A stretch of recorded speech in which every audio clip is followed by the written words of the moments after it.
Eh, Decía, les doy la cordial bienvenida. Quien les habla es Marcela Cubillos Poblete, soy académica del Instituto de Historia y Ciencias Sociales y la organizadora de este evento.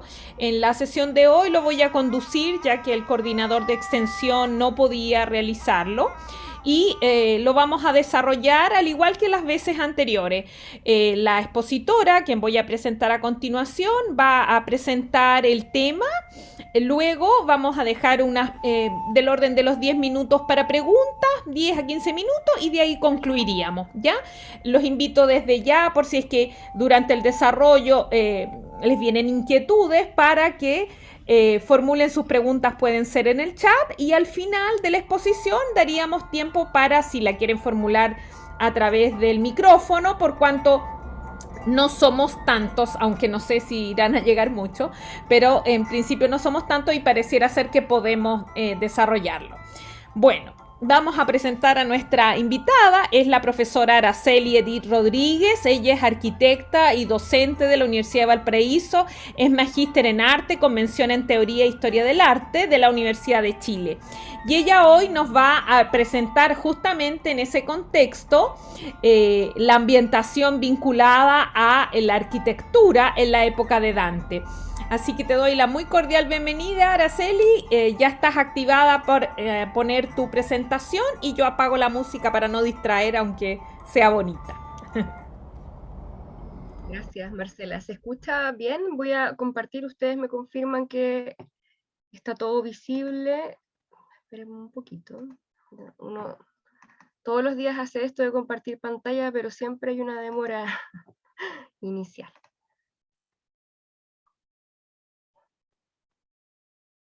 ¿Está? ¿Está ok? ¿Sí? Ya. Comienzo entonces. Primeramente, obvio que tengo que agradecer la invitación. Estuvimos conversando en un espacio previo con Marcela y yo le comentaba que es bastante revelador poder escuchar a otras personas desde otras disciplinas, poder situarse en perspectivas respecto a ciertos temas y bueno, en verdad eso para mí significa que solamente debo agradecer a Marcela, también a Mabel, que de alguna manera gestionó la posibilidad de que pudiese estar aquí con ustedes y un poco compartir en este espacio algunas observaciones o reflexiones que son bastante humildes respecto a la gran obra que tiene Dante y el tiempo, ¿no es cierto?, en el que Dante se inscribe, que es un tiempo que numerosos estudiosos, ¿no?, han desarrollado en diversos textos y con diversos puntos de vista, ¿ya? Eh, el título de la presentación de hoy día es bien sugerente, ¿ya? Sugerente porque se expresan al menos dos términos, ¿no es cierto?, paisajes y una reflexión del habitar arquitectónico, que no puedo dejar, ¿no es cierto?, desnudo, que de alguna manera tengo que asentar para poder entender cómo es que yo visualizo y pongo en relación las cosas y conceptos, ideas, imágenes que vamos a ver, ¿ya? Entonces, primeramente me gustaría hablar un poco de estas dos miradas, ¿ya? Porque efectivamente lo que construyen es una especie de óptica, ¿no?, para poder entrar en relación con las cosas que vamos a ver hoy, ¿ya? Em, sí, bueno, dicho esto, quiero iniciar planteando algunos primeros acentos, ¿no es cierto?, en base a esta intención. El título, como ven, refiere a una perspectiva de la arquitectura y una idea del paisaje que se inscriben como temáticas dentro del campo del arte, ¿ya? El arte entendido desde una perspectiva moderna, es decir, unas ideas que se asientan sobre una mirada filosófica de las cosas, ¿no? Eh, no efectivamente es la misma mirada que tiene Dante en su propia época. Pensemos que el dispositivo de modernidad se instala no en la época del medioevo, pero sí se empieza a iniciar un poco a través de las obras que podemos observar en esta época. Eh, Voy a pasar a la siguiente. Perdón, ya. Estos dos constructos, ¿no es cierto? La idea de paisaje y de arquitectura son dos cosas que debemos mirar propiamente tal. La mirada arquitectónica, en consecuencia, nos posiciona desde una inquietud que les es inherente. La pregunta es qué les es inherente, ¿no es cierto?, desde la modernidad de la arquitectura. La arquitectura lo que plantea o lo que se pregunta es siempre desde una perspectiva o una pregunta sobre el habitar, ¿no? Eso es lo que abre el dispositivo moderno en la disciplina arquitectónica. Y algo similar pasa con el paisaje, ¿no? Aquí voy a tratar de decirlo un poco burdamente para que se entienda, pero no se trata a través de mi presentación que pensemos o asentemos la idea de que Dante tiene una intencionalidad con su obra respecto a constituir un cierto tipo de paisaje, al menos no como lo entendemos hacia nuestros días el término paisaje. Más bien creo que la idea de paisaje, ¿no?, como estructura que nos permite tener ciertas lecturas, es capaz de ponernos en una lectura respecto a la obra de Dante que es bastante sugerente y que de alguna manera va revelando el espacio liminar o la condición liminar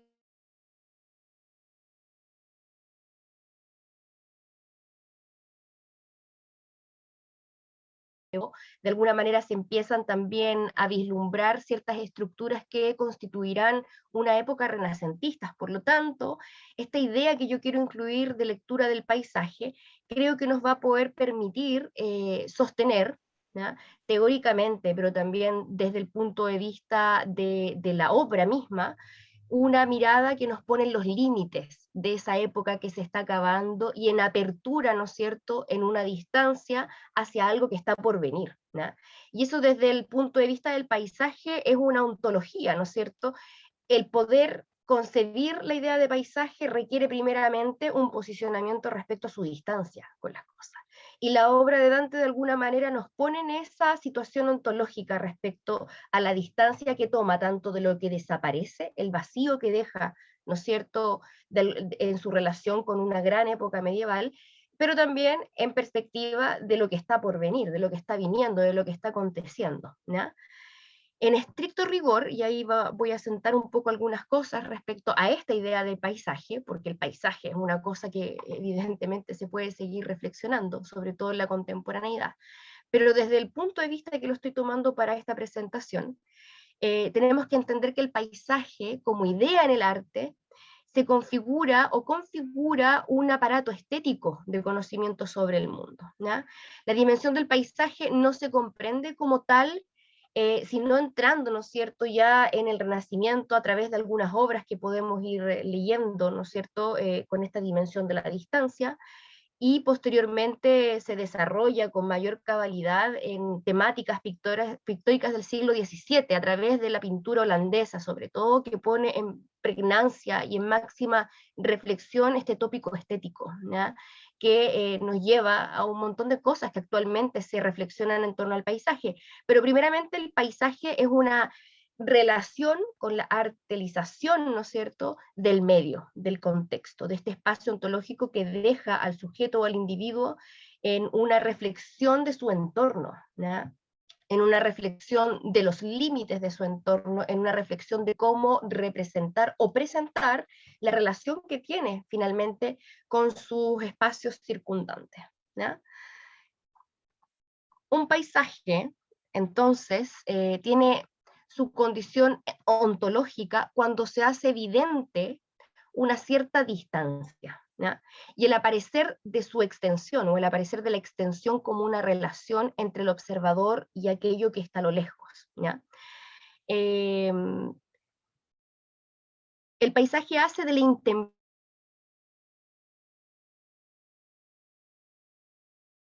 tiene su origen en el aparato productor de las miradas. Él es un estructurador, ¿no es cierto? Es una especie de cartografía, pensando en la época, de las distancias, ¿ya? De alguna manera las hace aparecer esa proxémica del mundo, ¿ya? Aquí hay algo importante respecto a Dante que tiene que ver con el ponerse en distancia, ¿ya? No es solamente la obra de Dante o las obras de Dante que nos ponen en esa situación en la que se silencia un mundo, ¿ya? Se silencia un mundo del medioevo, sino que en el hecho vivencial de Dante está la distancia extramuros de su situación ciudadana, ¿ya? Es en esta idea de caminar en los márgenes de un mundo lo que hace de Dante un autor que se ubica ontológicamente como un constructor de paisaje, de hecho, como un autor que deja a la vista los perfiles de un mundo que va difuminándose, ¿no?, en la lejanía hacia un silencio. Pero este evento, como les decía, no es solo literario, ni histórico, ni alegórico, sino que también es vivencial para este autor, para este poeta.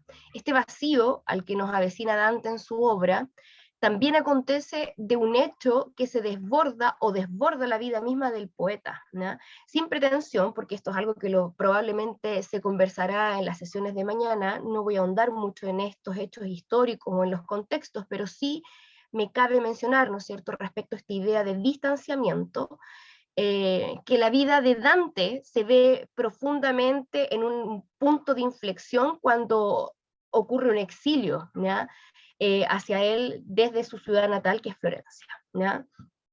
Em, Aquí se cruzan fuertemente convicciones en la época de Dante, convicciones que ponen en tensión, por un lado, una secularización del poder a través de la constitución de un imperio, del imperio romano germánico, y la idea, por otra parte, de un poder que está en alas de el pontificado, ¿no es cierto?, la idea de la religión, ¿no es cierto?, instalada como un poder político. Y esta tensión que se llama, ¿no es cierto?, en este periodo una tensión entre güelfos y gibelinos, ¿no es cierto?, es una tensión que termina luego de una batalla, ¿no es cierto?, librada por estos bandos con Dante, fuera, ¿no es cierto?, del espacio que de alguna manera fue su hogar, su casa. Entonces, esta situación en la perspectiva de la arquitectura y de la arquitectura medieval no es menor, ¿ya? Inmediatamente al trasponer, ¿no es cierto?, esta distancia y un poco la conversación que vamos a tener respecto a esta idea de ciudad medieval, vamos a poder comprender cómo evidentemente la obra de Dante, específicamente la Divina Comedia que él escribe en Rávena, tiene mucho que ver con esta distancia que intenta reconstruir una mirada de una ciudad a lo lejos, ¿ya? El exilio, ¿no es cierto? El exilio es tan difícil comprenderlo desde nuestra modernidad, ¿no es cierto? Sobre todo cuando, si nos ponemos a hilar fino, estamos siempre en una exposición constante. El mundo está tan abierto actualmente que es muy difícil comprendernos fuera de él, ¿ya? Hay una especie de desacralización de la intimidad, y eso es todo lo contrario de lo que uno pudiese como comprender de una comprensión arquitectónica del habitar en una época del medioevo, ¿ya? Aquí empieza a trazarse de manera muy relevante aquel sentir, ¿no es cierto?, de completar una distancia o un vacío en torno a la idea de ciudad a través de la obra de Dante Alighieri, ¿no es cierto?, la Divina Comedia. Y simplemente quiero compartirles a ustedes el inicio, porque ya hay en ese inicio una distancia que salvaguardar, que reconstruir, que remirar y que de alguna manera estetizar, ¿no es cierto?, a través de la obra, ¿no?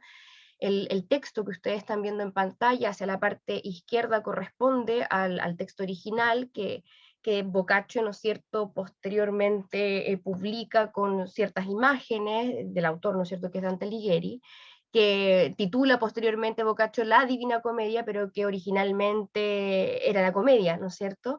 Y empieza así, dice: a mitad del camino de la vida, en una selva oscura me encontraba, porque mi ruta había extraviado. Cuán dura cosa es decir cuál era esta salvaje selva, áspera y fuerte, que me vuelve el temor al pensamiento. Es tan amarga casi cual la muerte, nos, mas por tratar del bien que allí encontré, de otras cosas diré que me ocurrieron.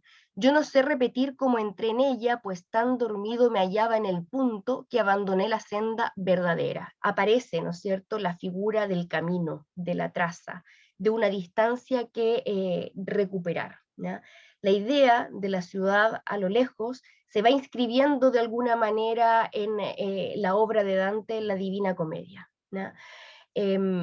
Y de alguna manera, si es que estamos bien, ¿no es cierto?, sí hay elementos o lecturas que pueden ser vistas desde el punto de vista alegórico, moralizante, y un sinfín, ¿no es cierto?, de lecturas de alguna forma el escribir, ¿no es cierto?, esta ruta, porque es una ruta, es un camino, desde el exilio nos posiciona frente o nos amiga, ¿no es cierto?, un poco la obra de Dante a través de otras travesías también, o a través de otros viajes trascendentales que se han escrito.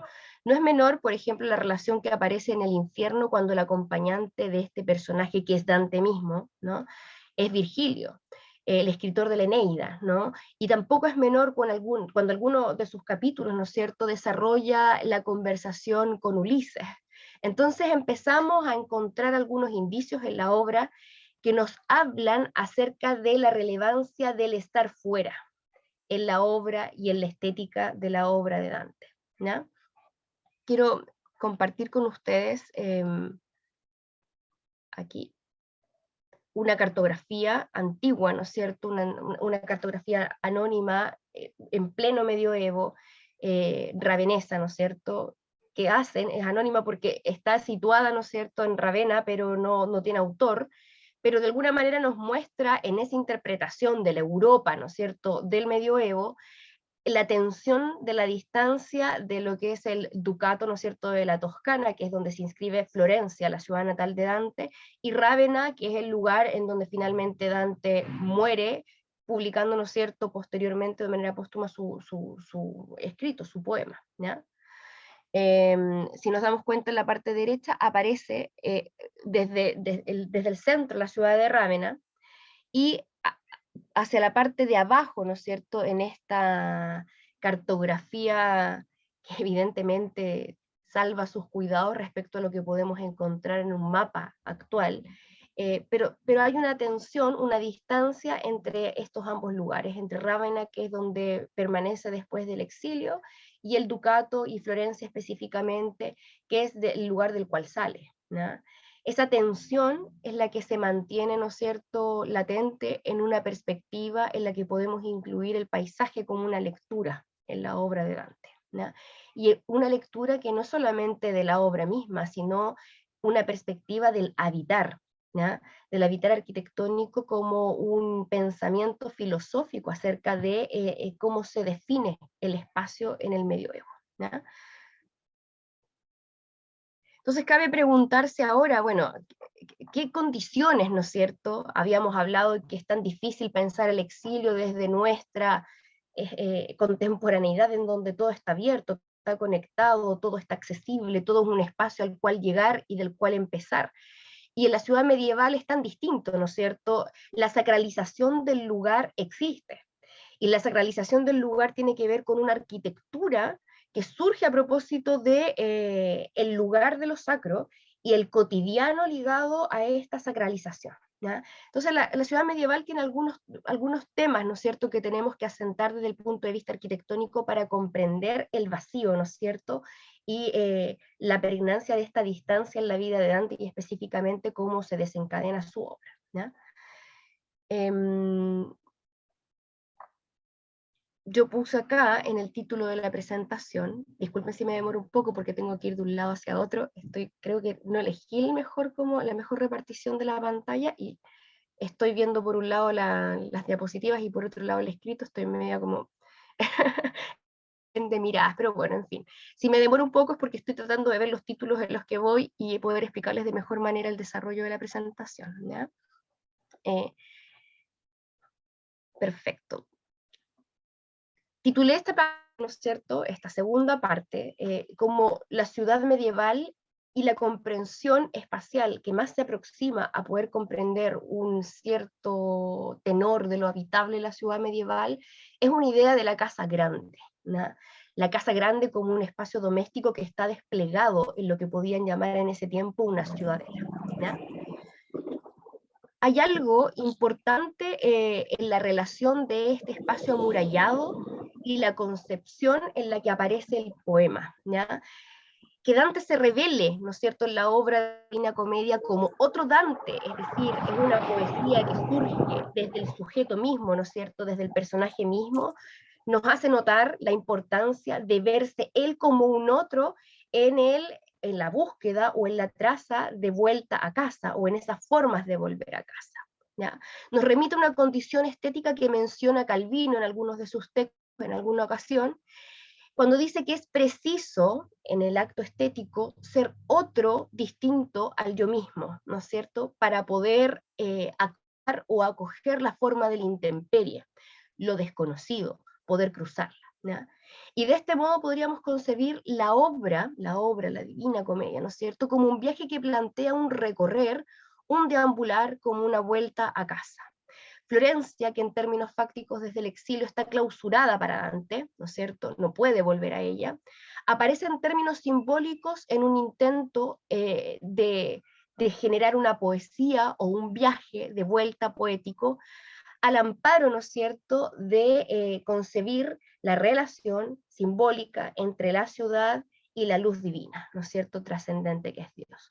El viaje por el infierno, por el purgatorio que termina, ¿no es cierto?, en el paraíso, es el poder, ¿no es cierto?, concebir la vuelta a este núcleo que en términos medievales simboliza además la distribución de un conocimiento divino y trascendente, ¿ya?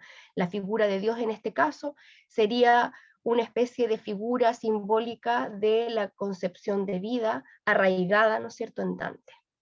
Giovanni Papini, ¿no es cierto?, uno de los autores, uno de los tantos autores que ha reflexionado en torno a la figura de Dante y sus obras, también florentino y autor de importantes reflexiones sobre la obra de Dante, sentencia algo que tiene un cierto tenor localista, se podría decir, pero que es interesante. Él dice en alguna de sus entrevistas que para comprender la Divina Comedia es preciso ser florentino, ¿no?, pertenecer a Florencia. Y yo me he detenido un poco a reflexionar un momento en esto, y lo que desprende o lo que se desprende nos faculta un poco a profundizar en la patencia de la experiencia del lugar como parte constitutiva de una cierta sensibilidad que les propia al que ha habitado, ¿no es cierto?, al que ha sido habitado por los lugares en los que ha estado. Esta sentencia de Papini, ¿no?, me ha hecho pensar rápidamente en cómo la Divina Comedia es el trazo de una vuelta a casa, pero también una casa que se porta en la mirada, ¿ya? Desde la perspectiva del habitar arquitectónico nos daremos cuenta, ¿no es cierto?, que la sensibilidad también es una construcción, ¿ya? Florencia en Dante son las Ítacas para Ulises, ¿ya? Que bien nos expresa en un poema Cavafis que ustedes pueden posteriormente buscar, ¿ya? Las Ítacas. Nos persiguen las Ítacas, no solamente las buscamos, sino que nos abordan, ¿ya? Entonces, bueno, hablemos un poco desde estas Ítacas, desde estas Florencias, un poco de la ciudad de Dios, que es la ciudad medieval que pertenece y que un poco es la ciudad que vive Dante. Lo que tenemos en la imagen es la envolvente, ¿no?, en la que está en pantalla, es la envolvente de la traza original romana de su fundación, es su trazado. Se instala, ¿no es cierto?, su fundación en el año 59 a.C., y podemos ver claramente en este primer amurallamiento, en este primer envolvente anillo, la conformación de los espacios desde la cultura romana, ¿no? Hacia la parte más externa de la imagen, la izquierda, nos damos cuenta que pasa y estamos vinculados en estos caminos desde las murallas hacia el río, ¿no?, el Arno, que es el que atraviesa actualmente Florencia. Este es el primer intramuros, uno podría decir, desde su fundación. Posteriormente tenemos una imagen, una cartografía de Florencia del siglo XIV, ya esto es mucho más propio del mundo que está viviendo Dante, y nos damos cuenta que ya se ha instalado otro cordón, ¿no es cierto?, otro muro, otra envolvente que se visualiza como los nuevos límites de la ciudad, ¿no? Una ciudad que, como vemos posteriormente en otra cartografía, es un espacio que contiene la vida sagrada, ¿ya? Las edificaciones que están marcadas ahí en negro corresponden a las edificaciones que podemos contar como parte de la institución de la iglesia. Cuando hablamos de la ciudad de Dios, cuando hablamos de la relación de la ciudad medieval a ser comprendida como una casa grande, tenemos que pensar que el dispositivo de la iglesia en los territorios del medioevo plantea una distribución de lugares en donde la institución también posiciona espacios vivenciales, edificios, obras que les son pertinentes, ¿no? No es menor la densidad de espacios que, si ustedes se dan cuenta ahí en la imagen, pertenecen a la inscripción, ¿no es cierto?, de un edificio cristiano, y los demás que si bien son espacios domésticos, están, podríamos pensar desde una perspectiva actual, incompletas, ¿ya? Incompletas, ¿por qué? Porque el espacio doméstico del habitante del medioevo es la ciudad misma, ¿no? Los servicios, la idea de espacios, ¿no es cierto?, necesarios para la cotidiana, el espacio de la comida, el acto, ¿no es cierto?, de los baños, el acto del ir, la plaza, el espacio de la oración, son todos lugares que pertenecen a la intimidad doméstica, pero que están distribuidos en la ciudad. Es curioso, bueno, actualmente las ciudades no son así. El paradigma de la modernidad respecto a las ciudades es, o de alguna manera nos lleva a una comprensión de la escisión entre el espacio público y el espacio privado, ¿ya? Es muy marcado actualmente que el espacio doméstico contiene todos los servicios necesarios para poder hacer acontecer y aparecer la vida, ¿m? Pero en el medioevo no es así, ¿no? Y algunas construcciones actuales contemporáneas que están más ligadas a, a condiciones de poblados, ¿no es cierto? Me acuerdo un poco ahora de algunas presentaciones que he escuchado de algunos colegas que analizan, ¿no es cierto?, la conformación, por ejemplo, de los poblados en los desiertos o en los asentamientos en zonas que son mucho más extremas, que no son o no están concebidas bajo el paradigma de la ciudad moderna. Aún podemos encontrar esta figura, ¿no es cierto?, de la casa grande, en donde hay algo que es importante y que menciona Manford en su gran texto, ¿no es cierto?, de las ciudades. Cristianópolis, como se le podría decir, es un espacio en donde uno no puede eludir el encuentro con el otro, muy diferente, ¿no es cierto?, a lo que actualmente sucede. El otro muchas veces está oculto, el otro está velado, el otro está en el espacio de la privatización, ¿ya? En la ciudad cristiana, medieval, Cristianópolis, eso no ocurre, ¿ya? Y hay algo más curioso también acerca de esta forma ciudadana, independiente de que después la iglesia, y podemos rastrear en su historia, hay un montón de acontecimientos que un poco desarman esta lógica, pero pensando en esta inclusión, en este espacio em, de, em, de inmunología que entrega la creencia, el que cree es un ciudadano, y de alguna manera durante la época medieval, a través de la instalación de sus ciudades y de la instalación de una creencia, el pertenecer a esa creencia, hacía inmediatamente que uno fuera hijo, ¿no es cierto?, de Dios, o aspirante, ¿no es cierto?, a participar de un espacio en el paraíso o de la construcción, ¿no es cierto?, terrenal hacia su paraíso. Por lo tanto, la idea de creyente y la idea de ciudadano en la época medieval unidas están muy imbricadas y hace que sea menos visible esa separación, ¿no es cierto?, de la idea de ciudadano, que de alguna manera en Grecia se ve mucho más escindida, ¿no es cierto?, fragmentada, ¿no? Bien, voy a pasar acá a esta otra imagen. Si se dan cuenta, en la parte de la izquierda estoy mostrando un edificio, una obra que va a ser muy relevante para lo que vamos a ver un poco más desarrollando algunas ideas. Este es el convento, una vista isométrica de la distribución del convento franciscano de Santa Croce de Florencia, ¿ya? Y es relevante porque hay una observación que hace Manford respecto a las ideas, ¿no es cierto?, que ponen en duda un poco la filosofía o la instalación de un paradigma que es teocéntrico. La relación entre ciudad y paradigma vivencial, ¿no es cierto?, filosofía de vida que se transmite durante todos estos siglos, es bastante fuerte, porque inmediatamente, como hemos observado en la imagen anterior y como observamos también en la imagen del plano de Roma de Gian Battista Noli en 1748, el programa religioso no es un programa que no tenga forma ni espacio, al contrario, ¿no? Todas las ideas que se plantean dentro de la perspectiva de la espiritualidad encuentran su espacio o son puestos en el espacio vivencial y de alguna manera se institucionalizan, ¿ya? Entonces es bien relevante mirar lo que es el convento de San Francisco en Florencia, porque es una institucionalización de una mirada que es bastante revolucionaria en la época. San Francisco nos pone ante y vamos a ver un poco más adelante, nos pone ante una exterioridad que nos hace pensar en el mundo como en un paisaje. Nos pone ante una distancia ontológica en la cual el mirar debe ser una construcción sobre esa mirada, ¿ya? Vamos a verlo un poco más adelante, pero me parece relevante generar, ¿no es cierto?, la comprensión de que fuertemente cualquier pensamiento puede ser institucionalizado bajo el alero, ¿no es cierto?, de la política territorial, ciudadana de la Iglesia, ¿ya? Bueno, hay otra cosa más que yo ya anoté aquí en mis apuntes, pero que creo que también es bonito, sobre todo si es que hay algunos que están relacionados al área de la arquitectura y que un poco están presentes y viendo el desarrollo de esta ponencia. El que está al lado, claro, es un plano de Roma que se desarrolla durante el siglo XVIII, pero muestra un poco la pieza esculpida, ¿no es cierto?, de la ciudad del medioevo. Pero la pieza esculpida que deja en sus recovecos una relación del culto, ¿no es cierto?, del culto asociado a la calle.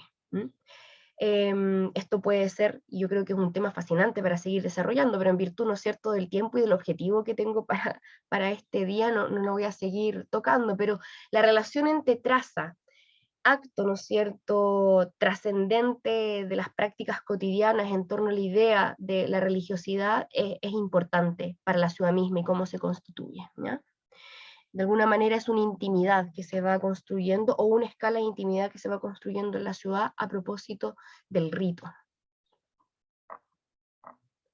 Bien, esta es una imagen más del deambulatorio, ¿no es cierto? Además, el tiempo de estos edificios es un tiempo muy asociado a la reflexión cristiana, y la plaza, ¿no es cierto?, el espacio público que se comparte junto con sus fachadas también empiezan a generar una dinámica, un tamaño en el que uno no puede estar más que adentro, ¿no es cierto?, más al interior de la vida, pero la vida habitada en torno también a estas ideas que son trascendentes, ¿no? Aquí, en este otro tema, ¿no es cierto?, que creo que es interesante tocar, aparece en la obra o la lectura de la obra que se puede hacer de la Divina Comedia y que expresa también después Sloterdijk a propósito de la época o de este otoño, ¿no es cierto?, medieval, un distanciamiento, o se pone a la vista una crisis en un distanciamiento de dos esferas, ¿ya?, dos esferas inmunológicas en donde se ha construido la vida, que son las esferas del geocentrismo y del teocentrismo, ¿no? A través de esta distancia que pone Alighieri en su obra de la Divina Comedia y algunos tópicos con los cuales nos podemos ir encontrando, nos vamos dando cuenta que esta coincidencia que se creía en algún minuto tan relevante entre lo que es el centro de este universo, la Tierra, el ser humano, y la figura de Dios como centro lumínico o luminosidad que distribuye esa vida, el conocimiento máximo, no son coincidentes, ¿ya? Empiezan a dejar de ser coincidentes, y la verdad es que van designando dos caminos que hacia el Renacimiento y posteriormente hasta la instalación de la modernidad, son dos caminos que se revelan como independientes, como parte de una envolvente que no está poniendo en su morada a las mismas personas, ¿ya? Son dos cosas que transitan por sus propios carriles y que de verdad a través de la obra de Dante se vislumbra, ¿no es cierto?, esa separación inminente, ¿ya?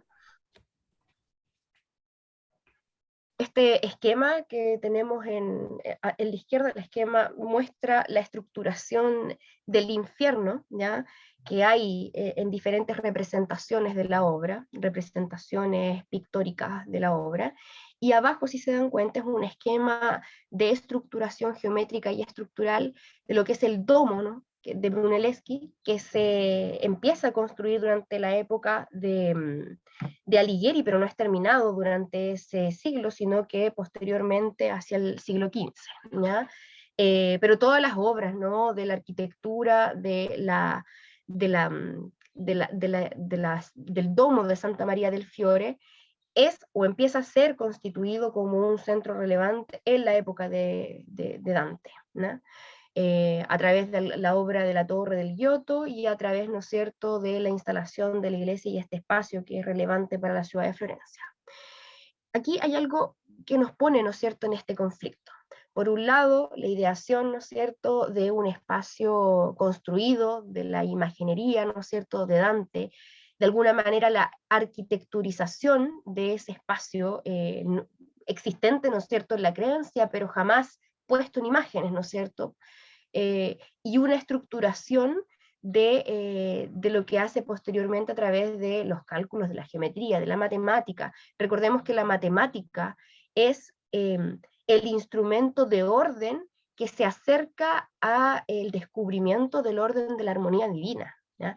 Entonces esa relación entre matemática, conocimiento, era muy cercana a la idea teocéntrica que había hasta ese entonces, y de alguna manera en este punto empiezan a transitar por espacios distintos.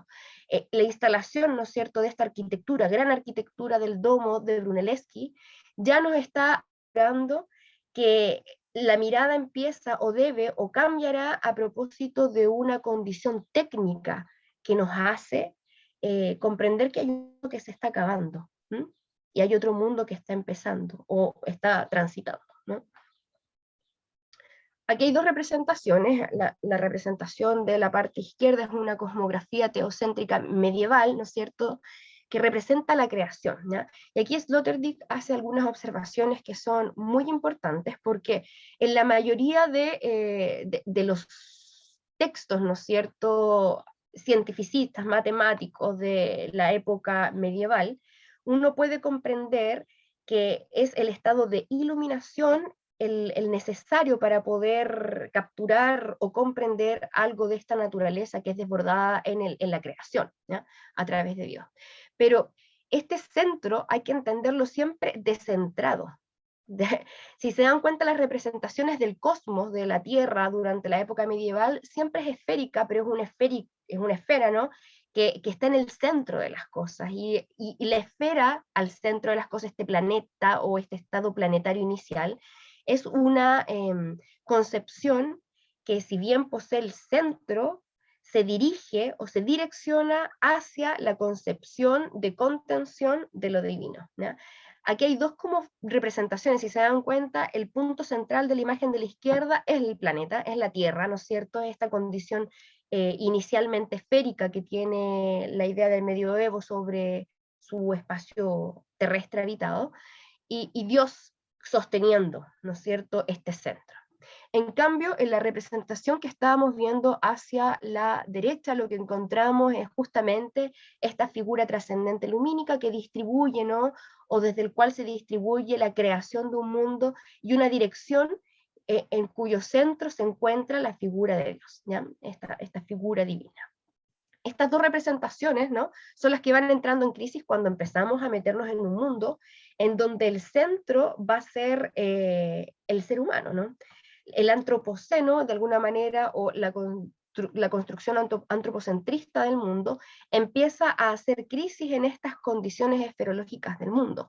Pero una de esas primeras crisis no las tenemos necesariamente entrando en el Renacimiento y posteriormente la modernidad, sino que en la representación también del cosmos que hace Ptolomeo, que ustedes sabrán, ¿no es cierto?, es la concepción teocéntrica del universo, de los astros, que posteriormente, ¿no es cierto?, Copérnico desestructurará en otra, pero la que permanece mucho tiempo activa como parte de la comprensión de esta intemperie que es comprendida, ¿no es cierto?, rodeando al planeta, ¿no es cierto?, esta idea de planeta, es teocéntrica, es el centro, ¿no es cierto?, del universo, de este cosmos, la Tierra, y rodeando, ¿no es cierto?, están los astros, la luna, los planetas, etc.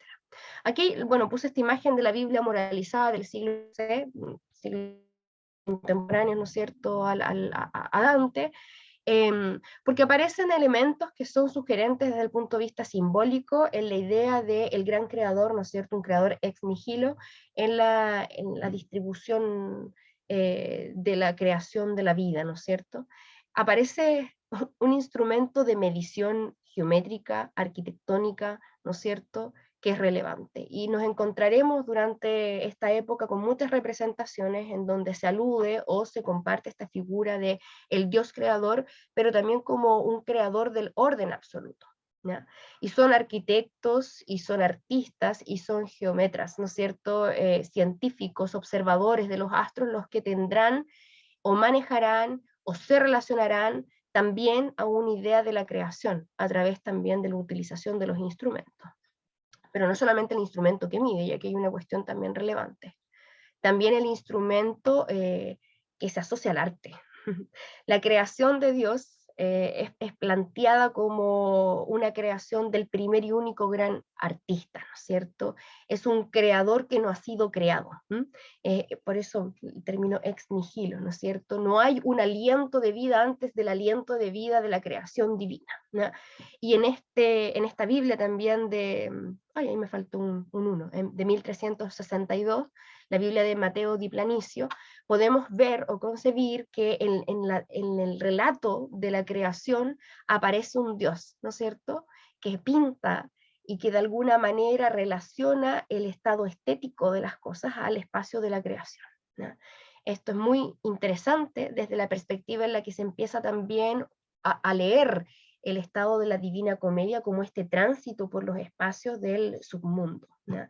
Borges tiene una lectura impresionante respecto a esto, esta idea de que en el submundo, o en este trayecto, o en esta concepción creativa de aquello que está por debajo, también hay un establecimiento, ¿no es cierto?, del poder creativo, de cómo se reorganiza el mundo arriba, ¿no es cierto?, en lo terrestre. Bueno, de eso podemos conversar, en verdad puede abrir una investigación paralela muy interesante. La lectura de Borges es fantástica acerca de esto. Bien, y esta es una imagen, una representación, si se dan cuenta, de Ptolomeo, de estos aparatos en donde se concibe todo girando, todo el universo, todo el cosmos girando alrededor de la Tierra. Voy a ir, no sé cómo voy en el tiempo, quizás me estoy demorando mucho. No, estás bien. ¿Estoy bien? Ah, ya. Podrías ir cerrando para así darle tiempo a las preguntas o las reflexiones. Sí, sí, voy a tratar de ir pasando un poco más rápido por esta parte para que haya tiempo para la conversación posterior. Pero bueno, aquí aparece algo que me interesa asentar desde la perspectiva en la que podemos concebir los paisajes de Dante, ¿no? La idea de paisaje como, como un paradigma filosófico nuevo que aparece a propósito de la instalación de esta obra. El otro día estaba escuchando, ¿no es cierto?, unos comentarios, leyendo unos comentarios, y cuando Dante escribe la Divina Comedia, el mundo, hasta ese entonces conocido, calla, ¿no? Hay un silencio del mundo a propósito de la instalación de esta obra, a propósito de una medida, ¿ya? Y aquí vamos a la cuestión del paisaje, de una medida que jamás se había concebido hasta ese entonces, que es la medida de la vastedad, ¿ya?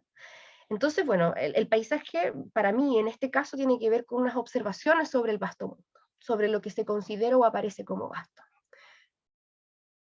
Quiero leerles brevemente este texto de Otto Bollnow porque nos va a permitir comprender que no solamente a través de Dante, sino que también de los exponentes artísticos, los otros artistas que son relevantes en su época, en su tiempo, en su contemporaneidad. Otto Bollnow dice lo siguiente, dice: hablemos sobre la concepción clásica que imaginaba el espacio limitado, lo que hemos visto recién, por el cielo de estrellas fijas como, como la más externa de las esferas gigantes. Podemos definirla como la concepción del espacio hueco. Se trata aquí siempre de un espacio fundamentalmente limitado y susceptible de ser abarcado con la vista. Aquí hay ciertamente una vastedad, ¿no es cierto?, una cierta holgura, es decir, una abundante holgura para el movimiento, pero hablar de una vastedad infinita, es decir, la idea de trascender el límite de la infinitud del espacio no era concebida hasta ese tiempo, no tenía ningún sentido. Tenemos que tener en cuenta, ¿no es cierto?, este trasfondo, o tenemos este trasfondo presente en nuestro espíritu si queremos comprender que la modificación, ¿no es cierto?, revolucionaria de la concepción en el espacio que operó a comienzos de esta era moderna con la obra de Dante, ¿ya?, cuando nos pone frente a la vista la vastedad. Aquí sí, el autor prosigue, ¿no es cierto?, Otto Volnau, con la fijación de un relato en particular, ¿ya? En efecto, contemporáneo a Dante, ¿no es cierto?, es también el poeta toscano, ay, perdón, que escribió, ¿no es cierto?, el texto, no sé si ustedes lo han podido como tener en vistas, pero La ascensión al Mont Ventoux, ¿ya? Quiero ponerlo acá, ahí no. Ay, se me fue el nombre de este poeta. Bueno, la situación es que en el texto que hace su contemporáneo, ¿no es cierto?, aparece la idea también de viaje, pero un viaje que es distinto. El texto nos pone en una situación de ascenso a la montaña, y de alguna manera en este poema se devela la impresionabilidad en la que la vastedad se aparece bajo los pies, ¿ya? Esta condición es inminentemente paisajística, ¿no es cierto? El ver la traza de despliegue de una extensión bajo los pies te pone en una condición, o pone al autor en una condición de modernidad en una escala que antes no había sido posible comprender. De alguna manera, ante la obra de Dante y ante la obra, ¿no es cierto?, de la ascensión del Mont Ventoux, estamos ante el remecimiento de una escala que desescala los términos de la condición del medioevo, de las envolventes que tienen sus límites fijados, y de alguna manera nos ponen en un paradigma que se dirige, ¿no es cierto?, una cierta modernidad, a mostrarnos los espacios como en infinitos, ¿no es cierto?, en su infinitud, ¿ya? Voy a pasar rápidamente por esto para que podamos conversar quizás de algunas cosas que aparecen acá. Ya. Por ejemplo, puse acá estos 3 momentos sobre el viaje a la vastedad, no solamente de Dante, sino también de algunas filosofías o de algunos discursos que son también inflexiones dentro de esta idea del aparataje del espacio, tiempo que se había concebido hasta ese minuto. Por ejemplo, el camino de Agustín de Hipona, ¿ya? Él habla desde la perspectiva, podríamos llamarlo una perspectiva estética, del mundo bello, en cuanto lo bello es una preparación del espíritu también. Por lo tanto, él habla del tránsito, habla del camino, habla de la ruta, de la senda, pero de la senda también individual, es decir, el encuentro con lo otro a propósito de una preparación para lo bello, que desde la perspectiva, ¿no es cierto?, de Agustín de Hipona sería el trascendente católico, ¿no? El andar, por ejemplo, de San Francisco de Asís también es otra condición que nos pone en vistas de una reflexión de la ruta, ¿no es cierto? Pero nos pone en otra concepción que no solamente es espacial, sino que también es temporal. A través de Francisco de Asís se nos aparece la contemplación como parte de, el evento, ¿no es cierto?, estético, o el encuentro estético del individuo con el mundo. Entonces Francisco de Asís, desde su perspectiva, ¿no es cierto?, respecto al trascendente espíritu, él concibe la observación del mundo y la detención en ese mundo, y la detención en el despliegue, ¿no es cierto?, de ese mundo de la creación, como un camino también a develar o a constituir su condición de espiritualidad, ¿ya?, en su época como, ¿no es cierto?, ser vivo. Y obviamente tenemos el viaje del inframundo de Dante, que es la arquitecturización o la imagen, ¿no es cierto?, habitada del submundo, ¿ya? Estos son 3 momentos que me parece relevante entender, si es que estamos comprendiendo el aparecimiento de una nueva dimensión, ¿no es cierto?, del espacio en la época de Dante. Y bueno, empiezan a aparecer en las representaciones estas nuevas condiciones con la distancia, estas nuevas condiciones del espacio desplegado que hasta el momento no habían aparecido.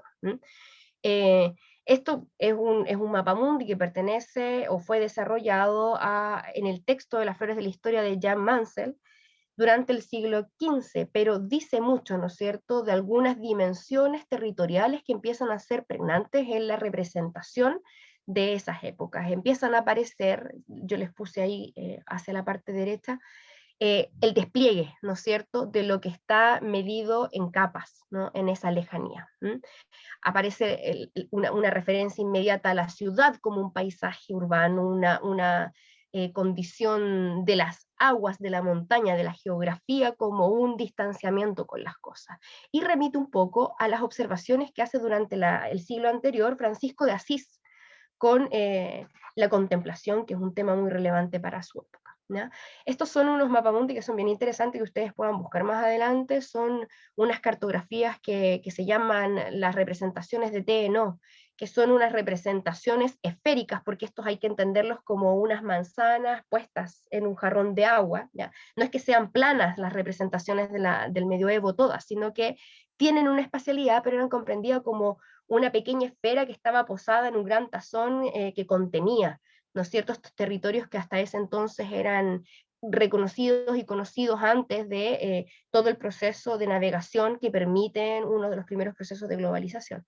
Y si nos damos cuenta, está girada el norte en esta perspectiva, ¿no?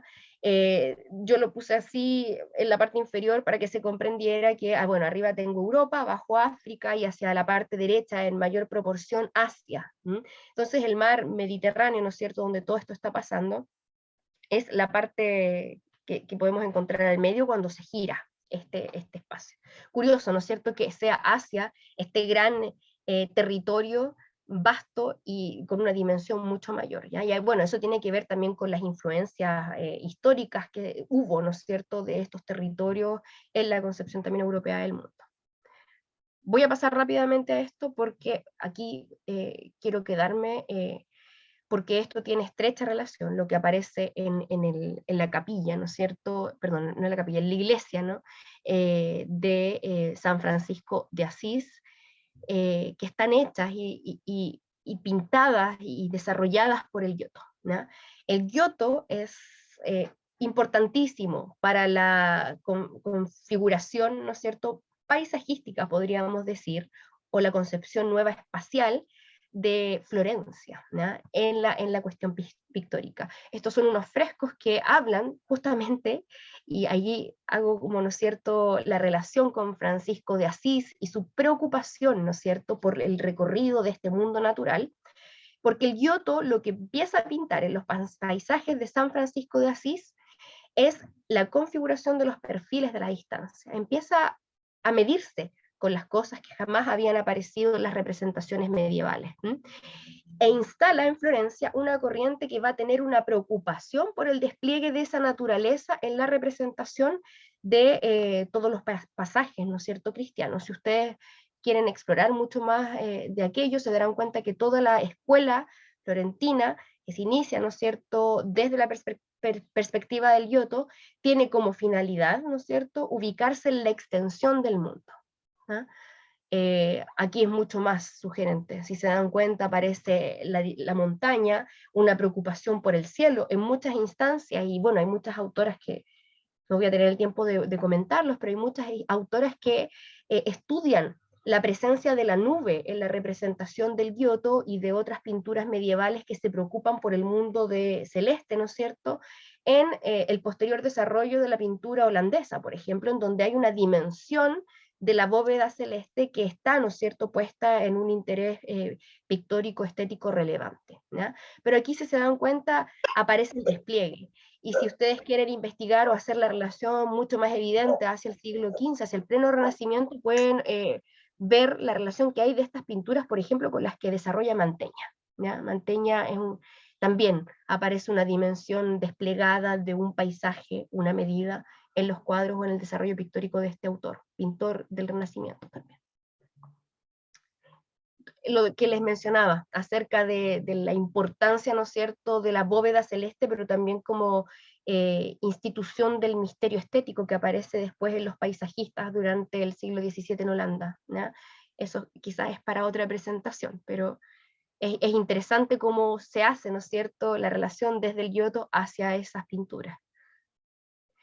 Bueno, y por último, esta idea del acto estético, si bien la estética es una disciplina que se instala desde el siglo XVIII como una disciplina en la filosofía, no quiere decir que no podamos leer los actos estéticos que también nos lleva o nos devela, ¿no?, la obra de Dante, ¿ya? Y la obra no solamente de Dante, sino de los otros autores que he estado mencionando. Hay un comentario por ahí, bueno, esta idea de que la Divina Comedia es una construcción metafísica, perdón, metacientífica del mundo, porque hay una consideración o una estructuración creativa matemática completa, ¿no es cierto?, en la obra. Y eso nos hace pensar, ¿no es cierto?, en la relación de este orden armónico, el científico, el matemático, también en el orden de lo creativo, de lo pictórico. Y aquí, bueno, yo hago como una, y esto para finalizar, redondear, hago una observación respecto a cómo aparece la imagen de la trascendencia del paraíso respecto a la arquitecturización del infierno y el purgatorio, ¿ya? En Dante, el paraíso es la configuración de la ruptura del límite, ¿ya? Cuando vamos al texto, cuando vamos a la poesía y nos damos cuenta del despliegue espacial que tiene esto, es solo luz y melodía, ¿ya? Es melodía, es sonido y espacio lumínico que se extiende sin límites en la eternidad, ¿no? No hay figuración ahí de los límites, más en el purgatorio y en el infierno hay toda una concepción descriptiva y inmedible de un espacio que se inventa para poder dar lugar al submundo, ¿no? Estos dos elementos, ¿no es cierto?, purgatorio e infierno, entran en tensión con lo que sería la idea de una trascendencia que ya, esto como también para reflexionarlo más adelante, no necesariamente es una trascendencia divina, ¿no?, sino que es la comprensión de un saber trascendente, o de una concepción del amor trascendente, desde la lectura de Borges, el amor como movimiento de un mundo, ¿no es cierto?, que se hace trascendente y que, bueno, rompe los límites de toda situación cuando ya está en el paraíso. Ahí tenemos la última imagen de Beatriz con Dante asomados hacia este paraíso sin límites, ¿no? La trascendencia de esta figura, no amor romántico, ¿no es cierto?, recalco, sino que el amor como un movimiento, ¿no es cierto?, que, bueno, posteriormente tiene sus reminiscencias en la visión, por ejemplo, del mundo que hacen los románticos, ¿ya?, en la época romanticista, la observación de una detención de la existencia, una pregunta por la existencia, y eso como un devenir estético, ¿ya? Y esto, bueno, estos son grabados posteriores, son de Gustave Doré, y ya nos damos cuenta, esto es muy similar, podríamos también poner en contraste lo que desarrollan los pintores holandeses durante la época, y nos damos cuenta que tanto en el purgatorio, esto es el paraíso, se dan cuenta que hay una concepción aún trascendente, la esfera, ¿no es cierto?, lo que no tiene límites, pero ya en el purgatorio y en el infierno nos damos cuenta que hay una concepción paisajística de los límites, hay una iconografía que empieza a aparecer que también se relaciona a la instalación de un paisaje, ¿ya? Esta condición de las nubes, el dramatismo, ¿no es cierto?, de la lejanía, el dramatismo que genera la lejanía. También, ¿no es cierto?, lo que aparece más allá de la situación de los cuerpos, es este contexto, esta relación con el paisaje. Bien. Y bueno, yo no voy a leer completamente el texto, pero sí me gustaría dejar, bueno, esta idea que sostiene Borges respecto a, a la obra de Dante, esta idea de la continuidad, ¿no es cierto?, del espacio continuo, que es muy relevante para poder comprender el cómo esta obra es un espacio de inflexión en la comprensión espacio-temporal de la creación, ¿ya? Del valor, ¿no es cierto?, de la creación, del espacio estético, ¿ya? Los invito igual a que puedan leer ustedes también los escritos de Borges acerca de esta obra que se relacionan en muchos puntos a lo que hemos visto hoy. Bien, eso sería, quizás me pasé, que yo de repente hablo y no me doy cuenta cómo pasa la hora. No, está muy bien. Muchas gracias, Araceli. Entonces, ahora dejo abierta la posibilidad para los que están escuchando y viendo de formular alguna pregunta o agregar alguna reflexión que les puede haber suscitado lo que escucharon. La pueden, si es que no tienen micrófono, la pueden escribir en el chat y la leeríamos sin ningún problema, muy por el contrario.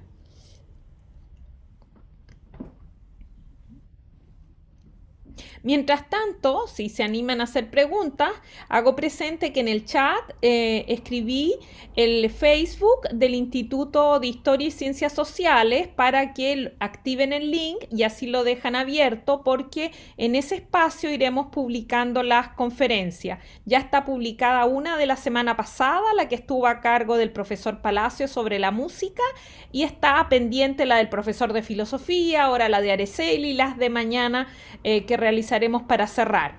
Por lo tanto, es bueno que tengan el link clicado, ya que al ser un Facebook abierto, eso quiere decir que aunque no tengan Facebook, lo digo para el que eventualmente no lo conoce, porque siempre hay, igualmente lo puede visitar porque está abierto.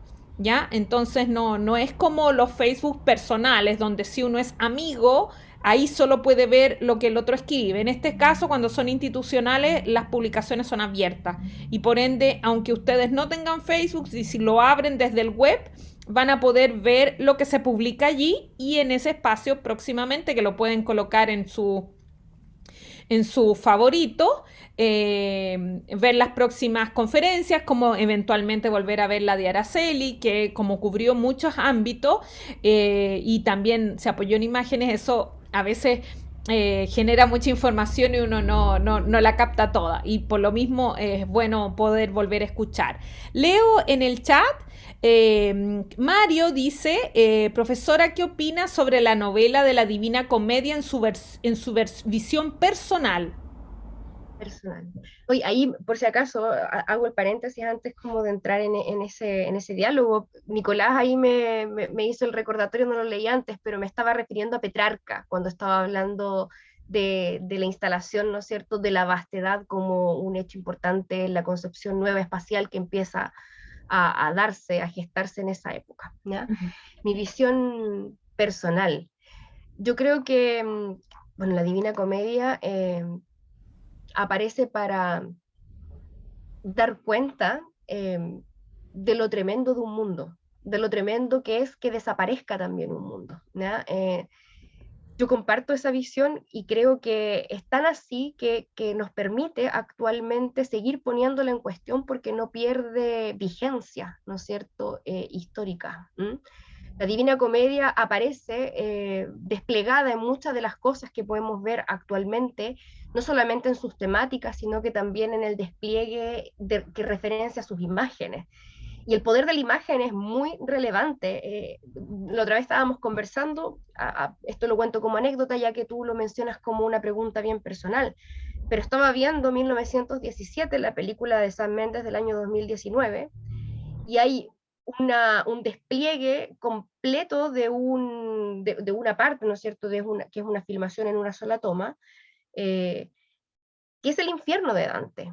Es la representación del infierno, pero un infierno que ya no es del submundo. Y sucede que la historia nos puso ante unos sucesos, ¿no es cierto?, estas guerras durante el siglo XX, que hicieron del submundo la realidad, ¿no? Pusieron la imagen de Dante en la superficie de la Tierra, ¿no es cierto? Entonces, hay algo que hace Dante que es mantener una vigencia que habla de lo humano y que no habla necesariamente de la acotación de un espacio temporal definido en la ejecución o en la elaboración de la obra, ¿ya?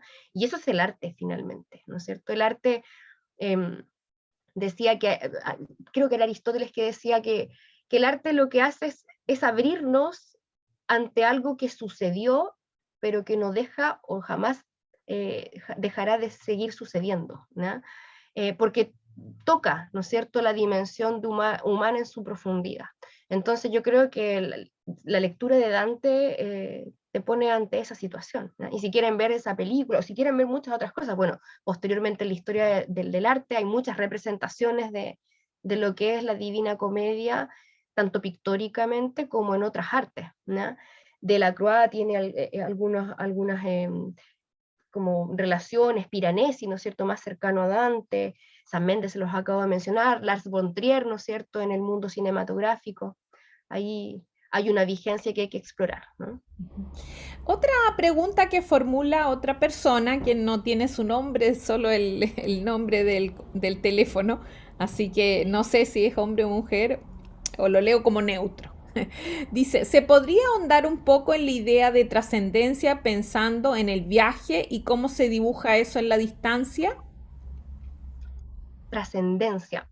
Sí, aquí bueno, hay en la lectura que uno puede hacer, y específicamente que estamos hablando de la Divina Comedia, la idea de trascendencia, de trascender, no necesariamente es siempre comprendida desde el paradigma de lo divino, ¿no? Hay algo que se empieza a instalar a partir de la época de Dante, que habla de otro tipo de trascendencia, ¿ya? Que finalmente se va a explorar en un mundo que se está gestando en ese tiempo. Por ejemplo, la trascendencia de la idea. ¿Mm? Y el arte tiene relación con esto, o sea, de pronto el paradigma del arte ya no tiene que ver con el objeto artístico o la representación artística, y tiene que ver ahora, desde la trascendencia de la idea, justamente con poner a la vista esa intelectualidad, ¿ya? Entonces, bueno, ¿qué es trascendente? Hay una cosa bastante pregnante en la obra de Dante. Yo no sé, yo creo que todos estamos relacionados con esta idea del capítulo en el que se encuentra con Francesca, ¿ah?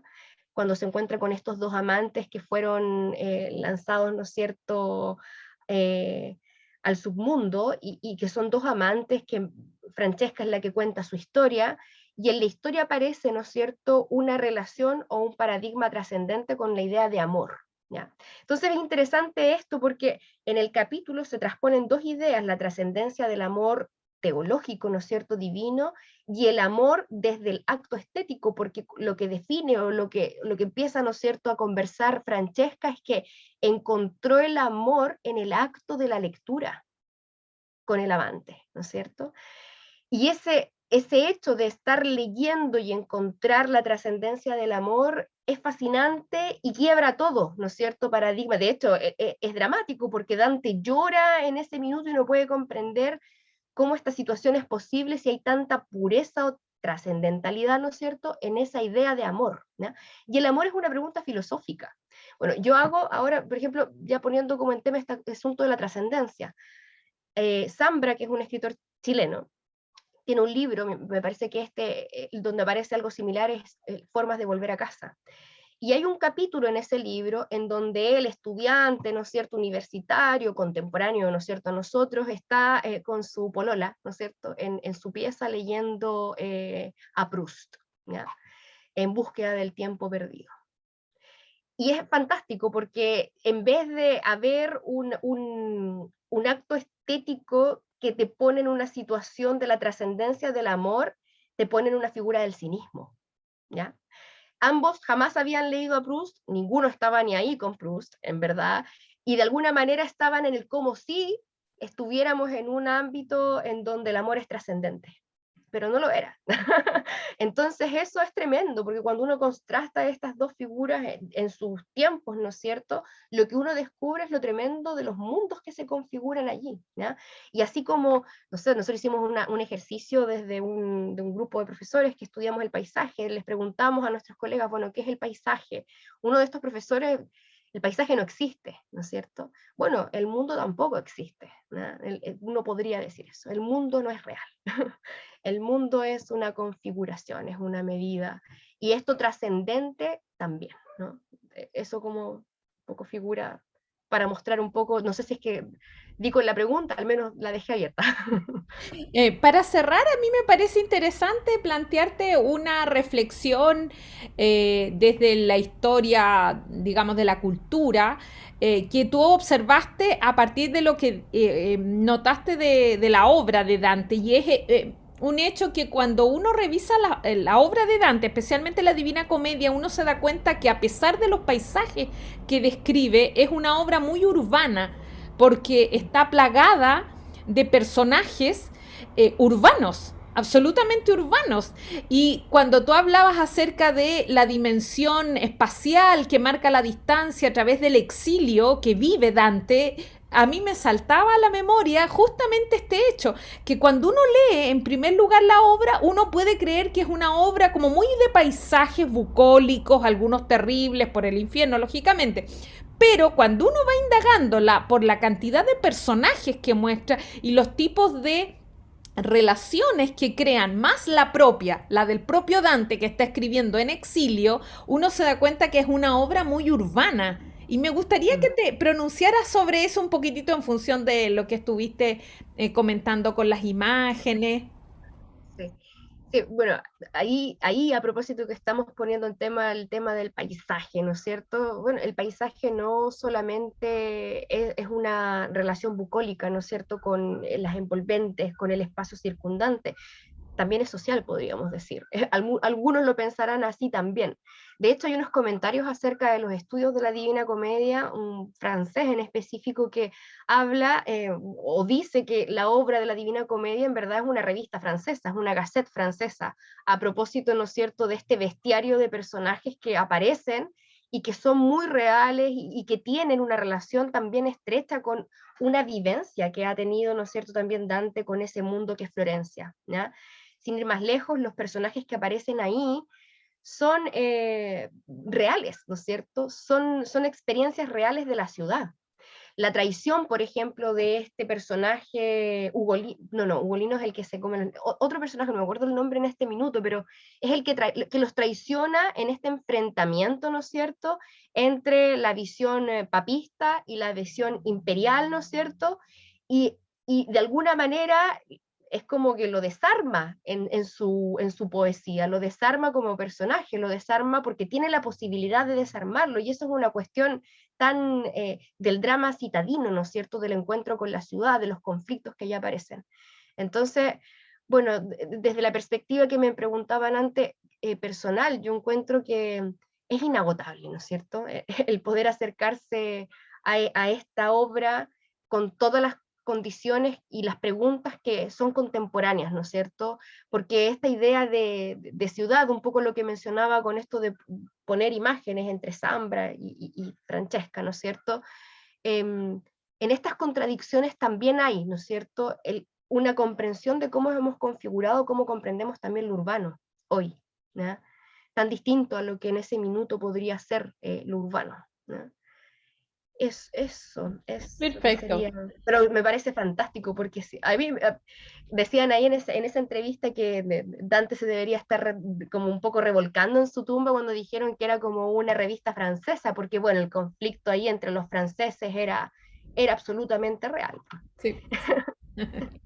Bueno, muchas gracias, Araceli, y agradezco a todos los asistentes. Les recuerdo, bueno, transmito diversas felicitaciones, Araceli, que han aparecido en el chat y me imagino más de alguien, algunas manitos que están ahí aflorando, aplaudiendo. Los dejo invitados a la última sesión de mañana, a la misma hora, en el mismo canal, donde vamos a exponer dos profesores de historia. Uno se alcanza a ver ahí a mis espaldas, que es el profesor Patricio Zamora, que va a hablar desde un punto de vista politológico de la época, y quien les habla, me voy a pronunciar brevemente, por cuanto no pretendemos exagerar la hora, de modo que no se cansen, sobre la presencia de los temas clásicos en Dante y cómo Dante todavía es vigente hoy. Un poquitito voy a atreverme a indagar sobre eso, más allá de la literatura. Entonces, cordialmente invitados, nos vemos mañana. Muchas gracias, Araceli, de verdad. Y bueno, que sigamos bien los próximos días. Chao, que esté muy bien. Chao. Igualmente todos, gracias por la asistencia, nos vemos. Chao. Chao, gracias Araceli. Gracias Marcela. Chao, Chao. chao.